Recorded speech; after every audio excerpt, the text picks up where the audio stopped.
Y aprovecho este congreso para animaros a ser protagonistas de la siguiente transformación de nuestras administraciones. La inteligencia artificial no neutral, por tanto, si no la diseñamos con perspectiva de género, perpetuarán las desigualdades que existan a día de hoy. Por ello, es urgente formarnos en competencias digitales y construir marcos éticos y normativos que protejan derechos y garanticen un uso justo e inclusivo de la tecnología. Gaur hemen elkarrekin egotea egintza simbolikoa baino zeozer gehiago da, gure lidergoaren aldarrikapena da.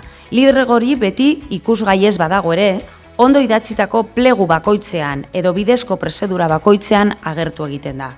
Lidergorek horrek gainera eraldatu, eratu eta etorkizuneko bidea zehazten du.